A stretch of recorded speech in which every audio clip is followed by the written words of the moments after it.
Buenas tardes, vamos a seguir con los seminarios de etiopatogenia. Esta es una continuación del seminario anterior, aunque los dividimos de manera didáctica en cómo se comportan los microorganismos y cómo se comporta el huésped. Hay que entender que esto es un conjunto de cambios que se van dando en paralelo. Por eso, la primera diapositiva es mientras tanto. Nosotros describimos lo que pasaba con la sucesión bacteriana, con la colonización de la superficie dentaria, con la organización de la microbiota, y ahora vamos a ver cómo va reaccionando el hospedero a medida que las bacterias van colonizando la superficie dentaria. Primero me gustaría hacer un poco de anclaje en salud. Me gustaría que recordáramos y hiciéramos creáramos este escenario mental en donde nosotros teníamos una microbiota que ya había colonizado la superficie dentaria. Nosotros estamos hablando del día cero, ustedes recién se terminaron de cepillar los dientes, ya hay colonización bacteriana. Pero además debemos recordar que del otro lado el huésped ya tenía un infiltrado inflamatorio homeostático, si se nos permite decirle este término, un infiltrado inflamatorio homeostático, que es el infiltrado inflamatorio característico o es la respuesta celular y molecular característica de todos aquellos órganos y sistemas que tienen contacto con floras comensales. Entonces, nosotros estamos partiendo de un tejido fibroso con funciones mecánicas que tiene un infiltrado inflamatorio con salud clínica que es compatible con la presencia de bacterias comensales en el medio ambiente. Quiere decir que ya partimos con una ayudita del hospedero. Entonces, nosotros habíamos visto que entre las 0 horas y las 2 horas de haberse cepillado las piezas dentarias, se producía la película salival, precipitaba la película salival, y había más o menos una geografía microbiológica como la que se ve en el panel de la derecha, en donde había un aumento muy leve de las bacterias sobre la superficie dentaria con un predominio del complejo amarillo, verde y púrpura. ¿Y por qué decimos que estos complejos son huésped compatibles, son compatibles con salud? Porque el hospedero, cuando las bacterias empiezan a colonizar, conoce a estas bacterias, y este es un detalle importante, porque estas bacterias son las del medio, son las bacterias de la flora comensal. Sin embargo, se da cuenta que hay un cambio en el número y en la disposición y en la localización de las bacterias. Entonces, lo que el hospedero hace es exacerbar o empezar a aumentar los mecanismos de defensa que ya tiene desencadenados, los empieza a aumentar. ¿Cómo lo hace? Por ejemplo, los epitelios que funcionan como barrera mecánica hacen acantosis, es decir, se ensanchan, aumentan la cantidad de líneas de células epiteliales. Esto lo hace una barrera mecánica mucho más importante para evitar la penetración bacteriana. ¿Quiénes se acantosan? El epitelio del surco, y también se acantosa el epitelio de unión, que hace una acantosis lateral y apical. Pero además pone en juego su mecanismo de defensa más importante, acelera la velocidad de la descamación. Ustedes recuerdan que la descamación tiene como objetivo evitar la colonización estática que da el diente, esa colonización invulnerable, inalterable que tiene la pieza dentaria porque no se descama, no sucede en el epitelio porque el epitelio se descama, aumenta la velocidad de descamación. Como contrapartida, aumenta la cantidad de poros que hay en el epitelio. ¿Por qué? Porque el epitelio necesita perder desmosomas, la célula epitelial necesita perder desmosomas para poder descamarse más rápido. Esto hace que aumente la cantidad de poros y aumente la permeabilidad del epitelio. Pero recordemos algo, esos poros que el epitelio ya tenía en estado de salud estaban de alguna manera protegidos o estaban de alguna manera ocupados para que no pudiera haber penetración de antígenos y de bacterias a través del fluido gingival, que ahora vamos a ver que una consecuencia de este proceso que se está desencadenando es el aumento de la cantidad de fluido gingival. Entonces, hay un aumento de permeabilidad del epitelio que vendría a ser como un contrapunto a todos los otros mecanismos de defensa que el epitelio está desarrollando. ¿Qué hace además el epitelio? Ustedes recuerdan que el epitelio tenía unos receptores, los toll-like receptor, que esos receptores podían discriminar entre si los microorganismos que estaban afuera eran microorganismos amigables o eran microorganismos no amigables. ¿Y por qué utilizo el término de amigables y no patógenos y no patógenos? porque la realidad es que por el momento las bacterias que están colonizando la superficie dentaria son bacterias no patógenas periodontales, sin embargo empiezan a generar una reacción en el huésped. Quiere decir entonces que el aumento del número bacteriano provoca una modificación del ambiente que hace que los receptores, los toll-like receptors, detecten un cambio y reaccionen. ¿Cómo reaccionan? Aumentan la cantidad de citoquinas proinflamatorias que liberan para comunicarse con las células que están en el conectivo. Aumentan la cantidad de defensinas, que eran estos antibióticos naturales, y aumentan la cantidad de quimiosinas porque necesitan más cantidad de polimorfonucleares porque se están enfrentando a un aumento de la cantidad de bacterias. Les muestra claramente, la de la izquierda es un epitelio de unión normal, en donde los espacios intercelulares son pequeños, que son las flechitas azules, y por el otro lado, el epitelio de unión en la etapa inicial de patología, en donde se empiezan a ensanchar los espacios intercelulares, y estos son los famosos poros que se agrandan. Mientras tanto, ¿qué está pasando en el conectivo? En el conectivo se empieza a desencadenar la respuesta inflamatoria que se desencadena en cualquier parte del organismo cuando se inicia un proceso infeccioso. Lo primero que sucede es que se activa el complemento. El complemento, ustedes recuerdan que es un conjunto de proteínas ociosas que circulan en plasma sin activar y que se activan con la estimulación, por ejemplo, de algún tipo de antígeno. Este complemento que viene del plasma llega localmente a la encía a través del fluido gingival. Para que el complemento pueda llegar y cumplir sus funciones proinflamatorias, los vasos tienen que tener algún tipo de activación. ¿Cómo se activan los vasos? Las citoquinas proinflamatorias que liberó el epitelio actúan sobre los mastocitos. Los mastocitos liberan histaminas o aminas vasoactivas, más factor de necrosis tumoral alfa, que tienen un impacto derecho en la célula endotelial. En la célula endotelial, es decir, en los vasos que están debajo del epitelio de unión. Estos procesos vasculares que resultan de los efectos de los antígenos microbianos, de los efectos de los mastocitos y de los efectos de las citoquinas proinflamatorias epiteliales, aumentan la posibilidad de la salida de plasma, que se va a transformar en fluido, y de células de la defensa como los polimorfonucleares. Pero atención, el fluido gingival llega al surco a través de presión homostática, es decir, presión, cambio de presión. Sigue un gradiente de concentración. Sin embargo, los polimorfonucleares llegan al surco a través de una atracción activa químicamente. Quiere decir que para que el polimorfo nuclear salga del vaso, además de abrirse la célula endotelial y de producirse los procesos vasculares, debe haber alguna sustancia química que las atraiga. Esa sustancia química es la interleuquina 8, que es una quimiosina que liberan las células epiteliales, también algunos productos bacterianos que tienen un potencial quimioatractor para las bacterias, y el complemento A5 activado, que está en este momento en el tejido conectivo y en el surco y produce quimioatracción de células como por ejemplo los polimorfonucleares y algunos linfocitos. ¿Qué hacen los polimorfonucleares cuando llegan al surco? Recordemos que los polimorfonucleares ya estaban en estado de salud, pero en este caso hay más cantidad y están más estimulados. Se encuentran infiltrados en el conectivo, infiltrados en el epitelio y presentes en el surco. El polimorfo nuclear va a defender al huésped teniendo algún tipo de tóxico contra la bacteria. Pero resulta que para llegar al lugar a donde tiene que llegar, se tiene que abrir camino en el tejido conectivo. Para abrirse camino, empieza a destruir un poco de tejido, colágeno. El tejido colágeno que más destruye es el perivascular, que es el colágeno tipo 3, que es el que se encuentra alrededor de los vasos y es el que más destruye porque el polimorfo nuclear primero se concentra todos alrededor de los vasos y después van siguiendo el gradiente de quimioatracción.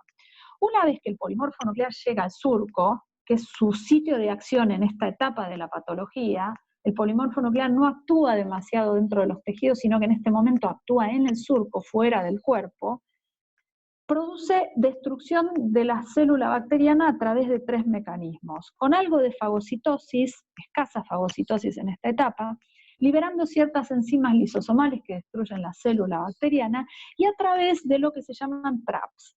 Si ustedes miran la foto azul de arriba, abajo es un polimorfo nuclear y arriba está como el polimorfo nuclear en un vidrio, eso que se ve como una tela de araña se llaman traps, que es justamente una tela de araña que larga el polimorfo nuclear.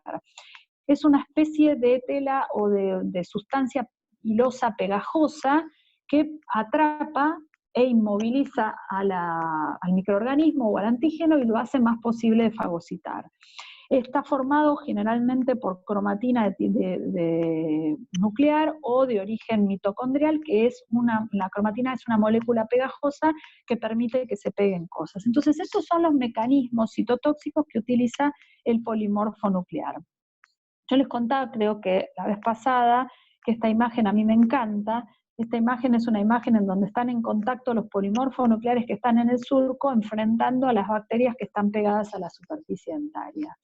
En este punto, en esta etapa, en el surco, defendiendo a estas bacterias que aumentaron en cantidad y cambiaron un poco en calidad, tenemos los polimorfos nucleares, tenemos el complemento, que no solamente tiene efectos proinflamatorios y quimioatrayentes, sino que además destruye o colabora con la destrucción de las bacterias porque ozoniza la bacteria y colabora con el anticuerpo, que en este caso los anticuerpos también ozonizan para que sea más fácil de fagocitar la bacteria por los polimorfonucleares y además neutralizan a los microorganismos. En este momento nosotros estamos en un proceso clínico que se llama lesión inicial, que desde el punto de vista clínico no se ve mucho, excepto que la encía sea muy delgadita, pero en líneas generales este proceso no tiene traducción clínica. Si ustedes hacen un corte histológico van a ver todos los cambios que les acabo de mencionar, pero desde el punto de vista clínico se ve poco, como se puede apreciar en esta diapo. En esta diapo tenemos el corte histológico a la izquierda, en donde se ve claramente un aumento de los polimorfonucleares con una acantosis de los epitelios, y en la foto de la derecha tenemos el panel de la modificación progresiva que se ha producido de los microorganismos, en donde se ve un claro aumento del complejo verde y complejo amarillo, y empezando a aparecer algunas pinceladas del complejo naranja que todavía no se hace evidente. En el medio, la foto clínica del día 4 del acúmulo de placa bacteriana, en donde se ven pocos cambios en la encía. Esta es la encía de un perro, que son los animales que se utilizan de investigación en periodoncia. Si nosotros seguimos dejando acumular la placa de manera ininterrumpida, en este momento empiezan a exacerbarse todos los procesos. Entre el día 4 y el día 7 se establece desde el punto de vista histológico una lesión que se denomina lesión temprana. Hay más acantosis epitelial. El epitelio, cuando se acantosa tanto, se aleja sustancialmente del conectivo que le da nutrición, con lo cual para poder seguir nutriéndose hace como una especie de papilomatosis, es decir, invade el conectivo con papilas y aumenta su superficie de nutrición. Como vamos a ver más adelante, esta papilomatosis al epitelio le va a jugar en contra. Sigue descamándose más rápido y sigue aumentando la permeabilidad. Mientras tanto, los microorganismos, como se ve en el último panel, llegando al día 7, ya tienen un aumento sustancial de la cantidad, fíjense que aumentaron todos los picos, y una aparición importante del complejo naranja. Entonces, desde el punto de vista activo, no pasivo, los epitelios aumentan las defensinas, aumentan las citoquinas proinflamatorias, aumentan las quimiosinas y aumentan la expresión de moléculas de adhesión. Recuerden que el proceso de extravasación y de salida a través de los tejidos de los polimorfonucleares es un proceso activo, no es un proceso de gradiente de concentración, con lo cual si no hay aumento de moléculas de adhesión a donde el polimorfo nuclear se pueda pegar, no puede salir y no puede llegar al surco. Entonces hay un aumento de la expresión de moléculas de adhesión. Hay un aumento en conjunto del proceso inflamatorio y en este punto hay un cambio importante que es la activación de las células de Langerhans. Las células de Langerhans son células del sistema inmune que están coladas, si ustedes me permiten, en el tejido epitelial, que están en salud y en patología, que en salud tienen una función de monitorear el medio para ver que no haya cambios, y en patología Cuando se desencadena la infección, que ahora sí estamos desencadenando un proceso infeccioso en la cavidad bucal, las células de Langerhans tienen la obligación de salir de donde están, viajar a través de la circulación linfática, llegar a los órganos linfáticos secundarios y presentar los antígenos. Esto significa que en esta etapa del proceso de la enfermedad gingival ya se está desencadenando la respuesta adaptativa. ¿Qué pasa mientras tanto en el conectivo? Una célula, que es el macrófago, que es una célula estable de la encía en salud, es una célula que pertenece a la composición celular de la encía en salud, empieza a cambiar su función. En salud, el macrófago producía un equilibrio entre las citoquinas antiinflamatorias y proinflamatorias para que el proceso inflamatorio sea homeostático y compatible con salud clínica y no se desmadre y se desencadene. Pero en este momento el epitelio le está indicando que las bacterias que están afuera ya no son tan amigables, que ya están colonizando y que hay desencadenado un proceso inflamatorio, con lo cual ahora el macrófago cambia su función y empieza a convertirse en el cerebro de la lucha entre el sistema inmune y las bacterias que están afuera. Vamos a ver progresivamente cómo lo hace. Como primera medida aumenta el número de macrófagos y los macrófagos que son estimulados por citoquinas proinflamatorias, a su vez liberan más citoquinas proinflamatorias, dejan de liberar citoquinas antiinflamatorias, es decir, permite que la inflamación siga su curso exagerado y empieza a liberar intermediarios lipídicos de la inflamación como la prostaglandina E2, que lo único que hacen es amplificar el proceso inflamatorio que en este periodo de la infección se necesita. Por otro lado, los fibroblastos, que son células homeostáticas, cuya función es mantener la integridad del tejido conectivo, empiezan a colaborar con el sistema inmune. ¿Y cómo colaboran los fibroblastos? Dejando de formar colágeno y empezando a reabsorber colágeno de a poquito. ¿Por qué? Porque el sistema inmune empieza a traer una gran cantidad de células de su propio sistema desde la circulación, y estas células y este fluido que viene del plasma necesita ocupar un espacio físico, que en la encía no lo tiene, porque la encía está compuesta por tejido fibroso. Quiere decir entonces que ahora el sistema necesita que se reabsorba cierta cantidad de colágeno para que el proceso inflamatorio ocupe el lugar. Esta función por el momento lo cumplen los fibroblastos y, atención, lo cumplen también las citoquinas proinflamatorias, como la interleuquina 1 y como el factor de necrosis tumoral alfa, que tienen la capacidad de intermediar la reabsorción de tejido conectivo. Sumado a esto, algún intermediario lipídico, como la prostaglandina 2, que también tiene la función de reabsorber colágeno. En este estadio, entonces, en el conectivo, aumentan los procesos vasculares, no se olviden que tenemos que amplificar la inflamación, y empiezan a aparecer las células que representan la respuesta adaptativa, los linfocitos los linfocitos T CD4, los linfocitos T CD8, con un protagonismo de los CD4. En este momento el tejido gingival está ocupado en un 60 o un 70% por infiltrado inflamatorio, entonces necesariamente debe haber destrucción de colágeno. Pero atención, el colágeno que se está reabsorbiendo en este momento todavía no es colágeno que presta inserción, con lo cual clínicamente no hay pérdida de inserción, sino que es el colágeno que no es colágeno de tipo 1, sino que es un colágeno mucho más lábil y que es más fácil de reabsorber. Si nosotros analizamos el cuadro en este momento de lo que está pasando en el tejido conectivo con la respuesta inmunoinflamatoria, vamos a ver que hay un predominio de citoquinas proinflamatorias que producen por un lado destrucción de colágeno, y por el otro lado los linfocitos TCD4, que son los protagonistas en este periodo de la respuesta inmune, tienen como función ayudar o estimular la diferenciación o la activación de los polimorfonucleares para que aumente la fagocitosis y la netosis, que la netosis es esa función de liberar los traps que tienen los polimorfonucleares, y por el otro lado estos linfocitos colaboran también con la activación de los macrófagos, que ahora no solo son células que dirigen cómo se va a desarrollar la respuesta inmunoinflamatoria, sino que ahora, como digo yo, se cargan el fusil al hombro. Yo sé que es una antigüedad, desde la Segunda Guerra Mundial el fusil, pero se entiende claramente, el macrófago que era el general que estaba dirigiendo desde el campamento a los que estaban en la trinchera, ahora se carga el fusil al hombro y se tira en la trinchera. ¿Por qué? Porque el macrófago se transforma en una célula citotóxica capaz de fagocitar. En este punto, en la lesión temprana, por ahora el sistema tiene controlada la infección.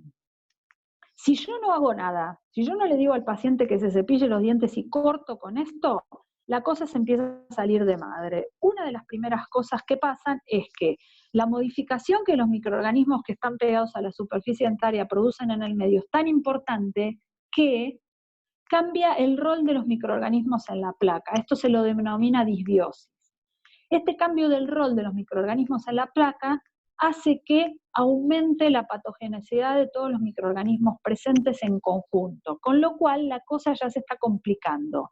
Y los microorganismos del complejo naranja empiezan a tener cierto protagonismo.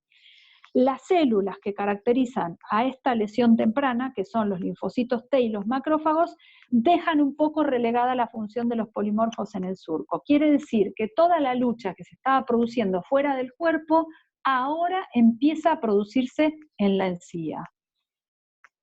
A partir del día 7, las cosas pueden cambiar radicalmente en algunos pacientes.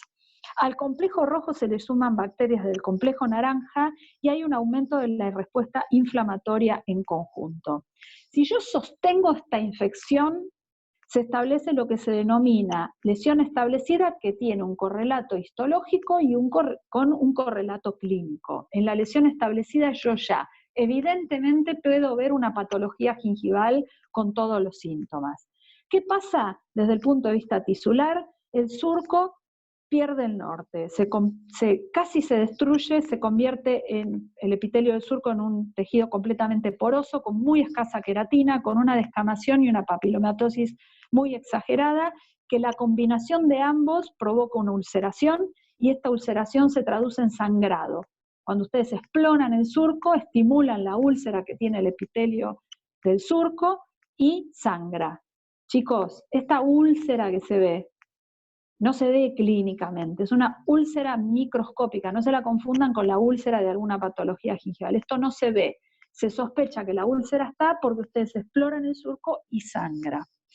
El epitelio de unión, que es el epitelio que está pegado al diente, que tiene dos mecanismos de defensa, uno es sellar y el otro es descamarse y evitar la penetración bacteriana, se vuelve poroso y está completamente infiltrado de polimorfonucleares y linfocitos.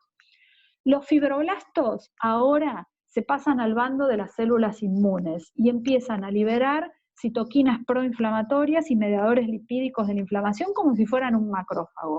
¿Por qué?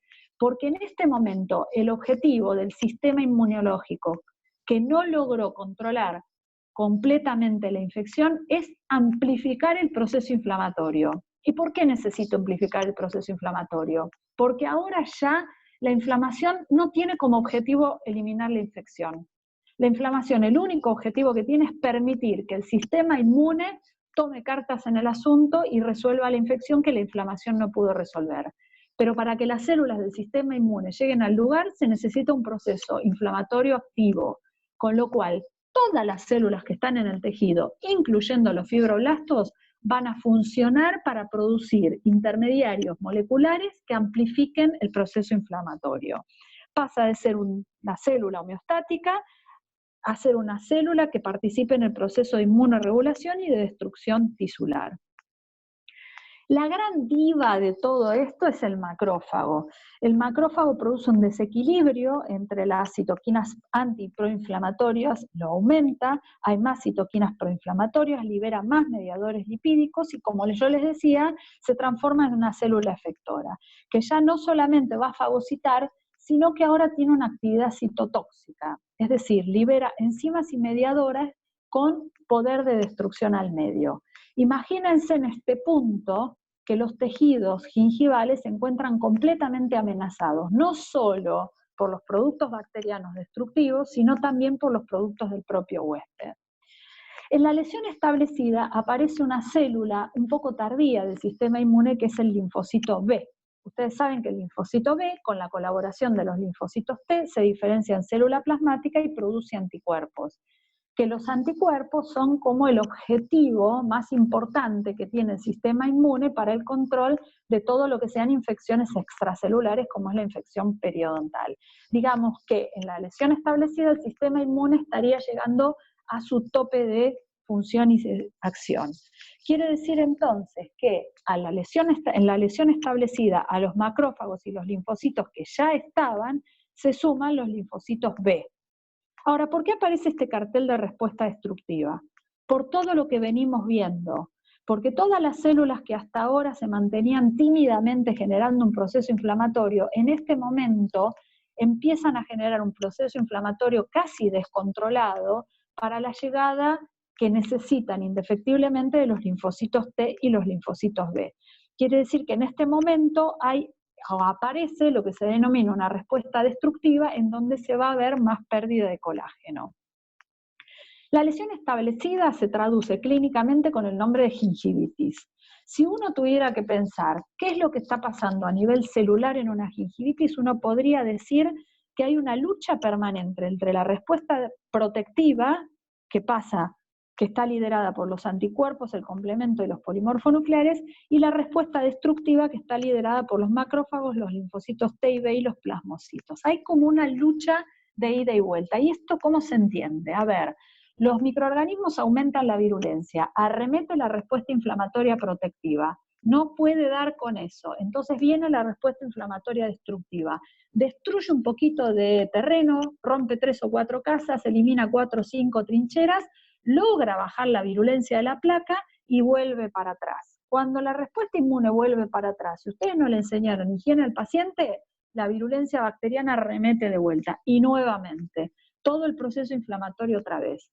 Pero cada vez que este proceso inflamatorio otra vez empieza con toda la fuerza, cada vez tenemos más riesgo de pasar a un proceso tisular destructivo mayor que se conoce con el nombre de periodontitis.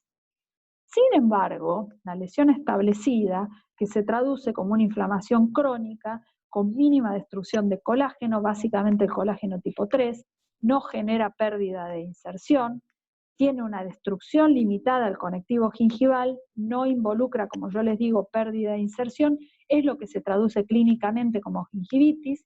Vamos a recordar cuáles son los signos clínicos de la gingivitis. Todos estos signos clínicos son el resultado de los procesos celulares y moleculares que les acabo de mencionar.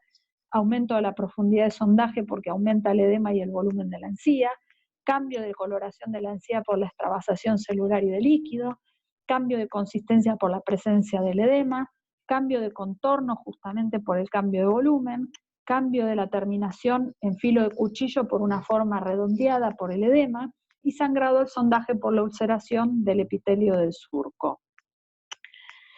Los cambios en la gingivitis predominantemente se producen en la vertiente interna. ¿Se acuerdan que la habíamos dividido en biología en vertiente externa y vertiente interna? La vertiente interna, porque es ahí donde se produce el centro de la lucha, pero ya a esta altura de los cambios esto se empieza a ver clínicamente con cambios visuales. La pregunta es, si yo les cuento a ustedes que los cambios son en la pared interna y todo el proceso infeccioso se produce ahí gracias a las bacterias que están pegadas a la superficie del diente, hoy no caben dudas de que las mucosas no es necesario limpiarlas. Lo que yo necesito es limpiar la superficie dentaria, que es la que no se descama, y las mucosas no las tengo que tocar porque la mucosa se descama y tiene mecanismos de defensa propios. ¿Por qué aparece este cartel que habla de la lesión establecida, que se establece hasta el día 7 y en adelante, y pone un signo de interrogación? Les va a pasar muchas veces a ustedes en el consultorio que les va a llegar un paciente, el paciente va a abrir la boca y antes de que agarren la sonda van a tener el paciente de la izquierda, el paciente de la derecha, y el paciente de la izquierda les va a asustar más que el paciente de la derecha. Van a suponer que el paciente de la izquierda tiene algo más grave que el de la derecha. Cuando toman todos los índices y hacen el periodontograma, se dan cuenta que ambos tienen un diagnóstico clínico de gingivitis.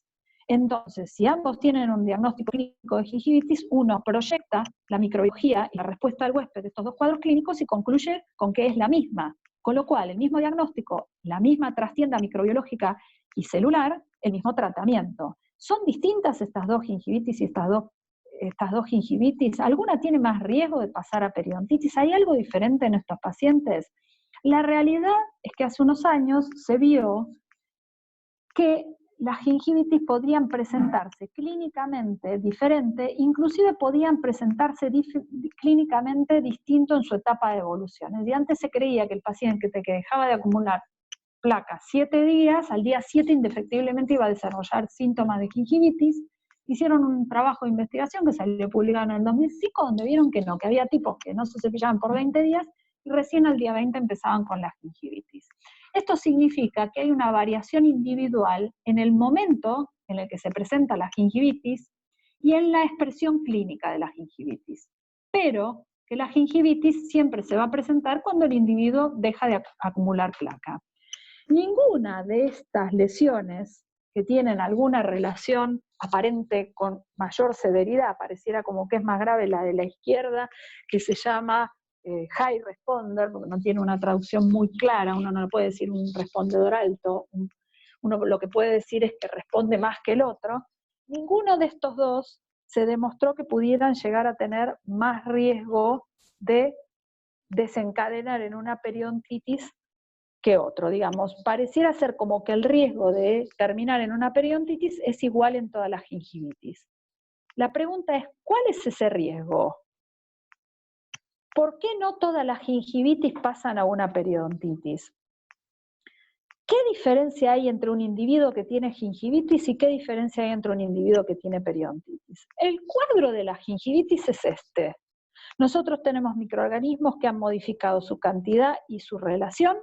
Tenemos una respuesta inmunoinflamatoria del huésped en donde se podría pensar que hay un predominio de la respuesta protectiva con un medio que se modificó. En este punto el individuo puede establecer un segundo nivel de equilibrio, a ver si está claro este concepto. El individuo tiene un equilibrio entre el medio, el huésped y el hospedero en estado de salud. ¿Se rompe este equilibrio cuando deja acumular la placa?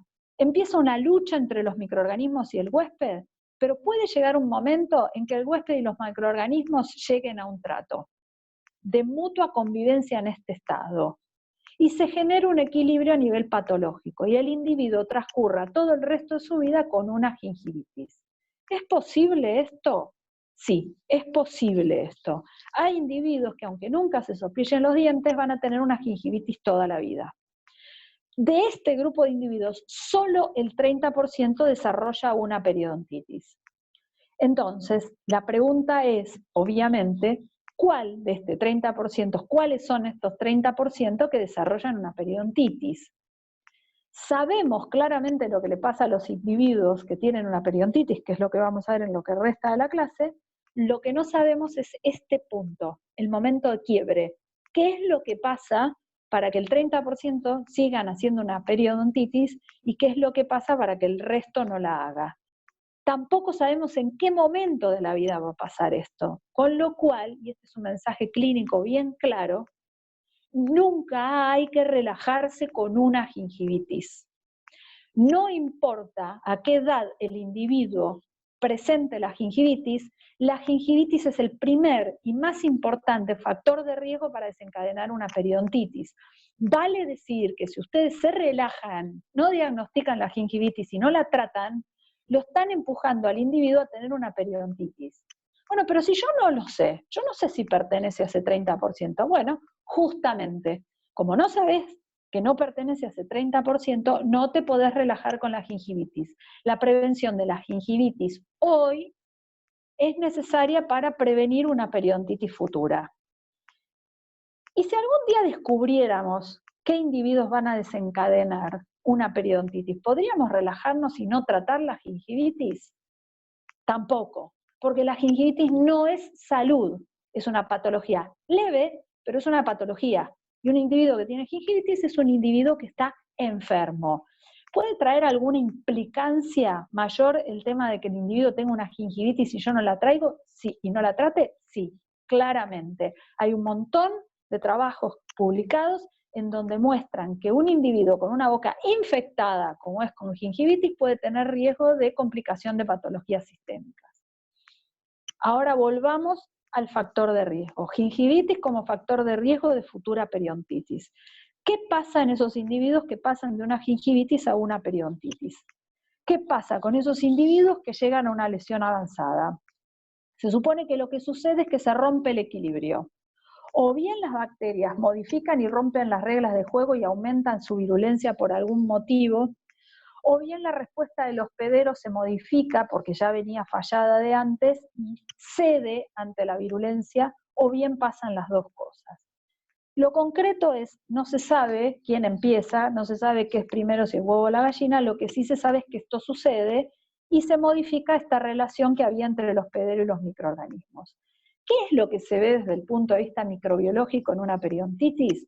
Que no solamente hay un aumento de la cantidad, sino que básicamente, y mucho más importante, cambia la calidad y la relación entre los complejos bacterianos. Y hay bacterias que empiezan a pisar fuerte. Y no solamente los patógenos, escuchen esto que es importante, los benéficos en algún momento se empiezan a dar cuenta que es más fácil pasarse del lado de los mafiosos que quedarse siendo buenos y empiezan a colaborar con la virulencia de los patógenos. Esto es lo que hace que estas infecciones sean tan desastrosas. Entonces, toda esta interacción y este conjunto de bacterias empiezan a generar problemas para el huésped y ya el huésped encuentra que no se lleva bien con ninguna. Entonces, van a ver que cuando se analizan los paneles de la composición y de la cantidad, no solamente hay un cambio de cantidad, sino que también hay un cambio de composición y un cambio de relación entre los complejos. Que esto es visualmente, pero que si después ustedes analizan qué es lo que pasa a nivel molecular entre estas bacterias, es una cosa sorprendente los fenómenos que suceden en las bacterias o en la flora periodontopática. Por el otro lado, el huésped empieza a tirar manotazos de ahogado y trata de exacerbar todos sus mecanismos de defensa, entonces empieza a generar, a sostener la papilomatosis, hay más ulceración, hay más destrucción de los tejidos, hay mucha más expresión de moléculas proinflamatorias. Recordemos que las moléculas proinflamatorias ellas solas pueden destruir tejido, las células de Langerhans continúan activándose, con lo cual la respuesta inmune adaptativa está a full y con todo. Y cuando uno hace un análisis de la composición celular en la lesión avanzada, se va a encontrar que hay un gran predominio de células plasmáticas y linfocitos B, lo cual es absolutamente lógico porque son las células más representativas de la respuesta inmune adaptativa. Ahora, durante todos estos últimos 100 años se ha tratado de identificar qué particularidad, qué peculiaridad tenían los individuos que hacían periodontitis como para hacer periodontitis y no quedar en gingivitis. Y por ejemplo, empezaron a darse cuenta que había un desequilibrio en la relación de estos dos perfiles de linfocito CD4.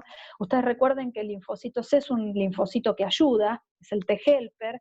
Entonces el T-helper que perfila para el lado T-helper 1 ayuda a los macrófagos, a los polimorfonucleares, a los fagocitos. El linfocito T-helper 2 ayuda a los plasmocitos y a los linfocitos B. En una época se creía que si había un predominio de TH2, la respuesta estaba predominantemente dada por anticuerpos y era buena y no destructiva, mientras que era al revés si eran los linfocitos TH1. No se pudo llegar a ninguna conclusión, se sabe que en la periodontitis hay un desequilibrio, pero no se tiene claro a favor de qué perfil.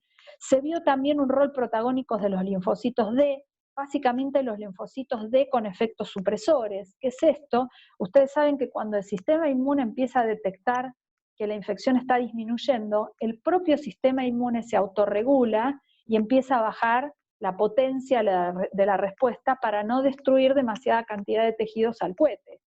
Entonces, se cree que muchas infecciones o enfermedades autoinmunes o enfermedades proinflamatorias o con un componente inflamatorio muy fuerte, como por ejemplo la artritis reumatoidea, podrían tener fallados estos procesos regulatorios. En periodoncia se vio que muchas citoquinas regulatorias y muchas células como los linfocitos CD8 y otras células, los linfocitos T reguladores, están como bajos en potencia y no regulan y no controlan demasiado bien el sistema inflamatorio. Quiere decir entonces que para hacer una especie de redondeo o conclusión podríamos presuponer que en periodontitis La respuesta protectiva que estaba liderada por anticuerpos, complementos y polimorfonucleares quedó rezagada por el ímpetu y la potencia imparable de los macrófagos, los linfocitos T, los linfocitos B y los plasmocitos, que si nosotros recordamos es un perfil celular que se asocia con destrucción de tejidos, porque los macrófagos fagocitan, porque los linfocitos T estimulan a los macrófagos, y porque tal vez muchos de los anticuerpos en este estadio no tengan la suficiente avidez como para poder responder a la infección que se está dando en el medio periodontal. Clínicamente, ¿qué vemos? Sí, clínicamente vemos esa enfermedad periodontal que tanto ningunean los odontólogos, que parece una cosa menor, que es un poco de pérdida de inserción, un poquito de tejidos, un diente que se empieza a mover un cachito y que todo el mundo se acuerda y se despierta cuando el diente está agarrado de 2 milímetros, al paciente le molesta y ya no queda otra opción que sacarlo.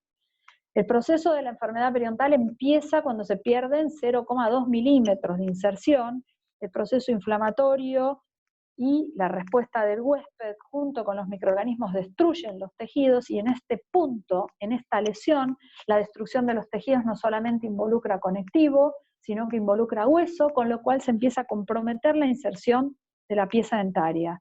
Chicos, acá es irreversible. Ya acá no tienen más nada que hacer más que detener la patología.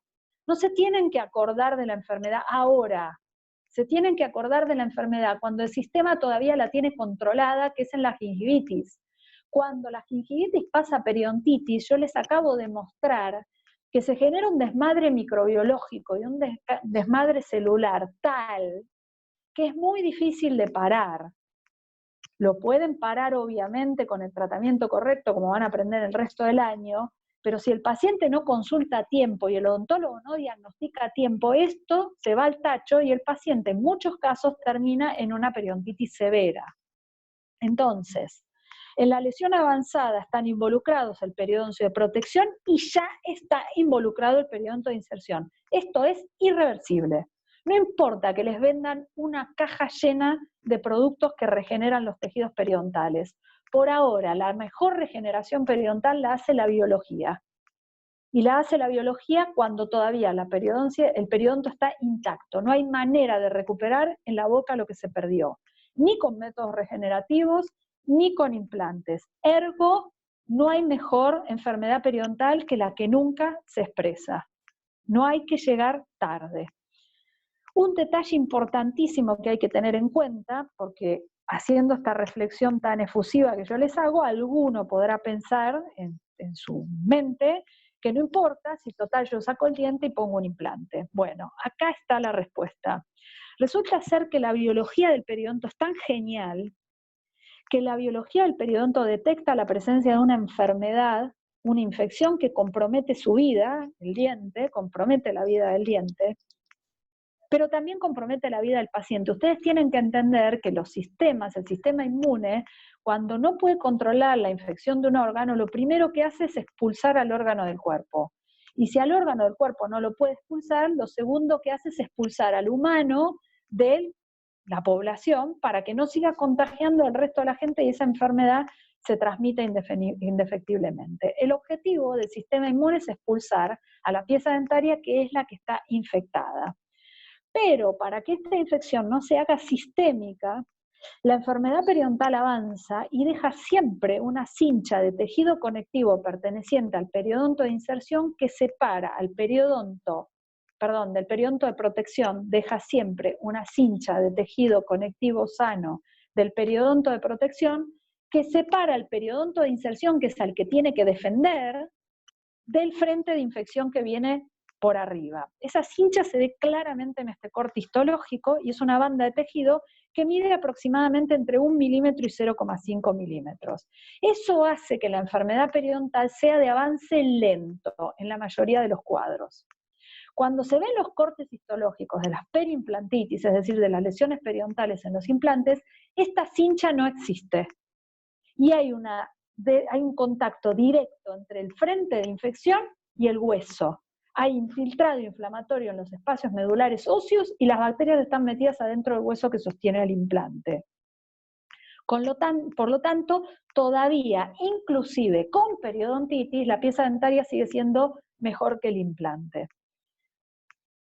Nuevo cuadro, estamos en otro lugar, estamos en otra enfermedad. Es la enfermedad periodontal, estamos en la lesión avanzada a nivel celular, un medio completamente modificado y que es un medio que se transformó a favor de la infección. ¿Por qué? Porque se profundizó el surco, hay más espacio para la llegada de bacterias, hay cambio de nutrientes, los tejidos dentarios cambian, el cemento se desarma, el cemento cambia, permite las bacterias alojarse en él, quiere decir que se modificó el medio desde el punto de vista físico y químico. Esto hace que la enfermedad se automantenga.